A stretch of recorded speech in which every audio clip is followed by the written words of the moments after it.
Jai Baba, Chapter 22. After Baba's 3-day Samadhi, Malsapati did not want Baba to sleep alone. He insisted on spending the nights with Baba. Strangely, Baba did not resist this offer. Malsapati began to spend every night with Baba, and soon thereafter, Tatya joined the duo, and the three of them would spend every night in Masjid-i. Baba, along with these two disciples, who were also his worshippers and friends, spent the night making certain that none of them truly slept. This was Baba's way of helping his devotees to be in constant remembrance of God. For Baba, not sleeping much meant more time being in awareness of Allah and His creation, being in gratitude of God's glory, and being filled with God's energy and presence. His philosophy was simple. If an individual spent time alone, chanting the name, the ocean would fill drop by drop. What better way to spend the night than in chanting and in constant remembrance of the One? Thus, every night, Baba, Mahalsapati and Tatya would sit and chat through the night. Baba was like a friend to both of them. He would tell them stories of distant places to which he had traveled to safeguard his devotees. Obviously, Baba had not traveled to these distant places physically, but had done so in the spirit or astral body. Usually, after Baba would narrate the incident, news would trickle in a few days' time to confirm what Baba had revealed to both of them. Lakshmi Mai, a staunch believer of Baba, was allowed to enter Masjid-i at night. She was beloved to Baba. She considered Baba to be God and Guru. Her love for Baba was akin to Bajiyama, and Baba had deep regard for Lakshmi Mai. In fact, when Baba took his Mahasamadhi, it was Lakshmi Mai who was the last person to be with Baba. She loved Baba dearly, and she was allowed access to Baba anytime and any place. In fact, in the later years, when the crowds of devotees would grow and everybody clamored for Baba's presence, Baba would still give a special place of honor and love to Lakshmi Mai.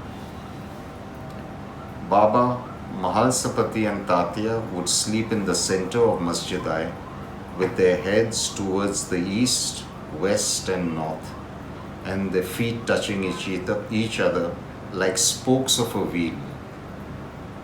Baba's head would face the direction of the holy Kaaba in the west. They would talk all through the night, and it was only a short while before dawn when Baba allowed them to sleep.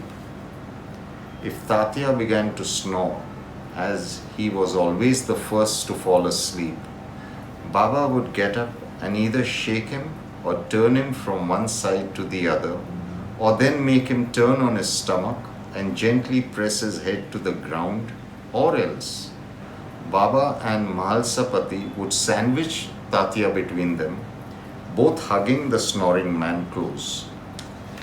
Sometimes Baba would even press Tatya's feet or knead his back. There were times when Baba would press Mahalsapati or Tatya's feet while they were awake, and they would object. Baba would say, "For the world I am a Guru or even God, but here in Masjid-i we are friends, all moving towards Him." Sometimes if Tatya would not wake up, Baba would hide Tatya's belongings, and when Tatya finally woke up, Baba would go all out of his way and pretend to help Tatya to find his lost belongings, all the while grumbling about how careless Tatya was with his stuff. On and off, Baba, with Mahalsapati's help, would lift up the sleeping Tatya and place the poor chap outside Masjid-i, and then both of them would wait like children for Tatya to wake up in a state of shock, wondering how on Mother Earth he had managed to land up in the middle of the lane.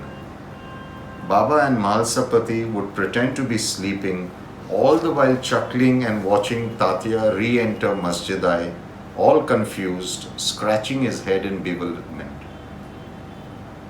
After this took place a few times, Tatya realized Baba's role in this mischief. He was a tall, sturdy man, and he would pick Baba up onto his shoulders and run the length and breadth of Masjid-I, with Baba unable to keep his laughter under check and abusing Tatya with love. Once Baba wore Tatya's turban and mimicked Tatya so well that all the three men rolled on the floor with laughter. Together they would smoke the chillam often. There were times when Tatya arrived really tired, and both Mahalsapati and Baba would press his body and feet, which really got Tatya riled up, as for him Baba was God and Guru. Tatya began to cry and pleaded with Baba to not add to his karma by pressing his feet, as he was a sinner while Baba was his Trinity. Once he got so upset that for many nights he refused to come and sleep in Masjid-I, till somehow Baba persuaded him to change his mind. For 14 years, from 1898 to 1912, Mahalsapati and Tatya spent every night with Baba.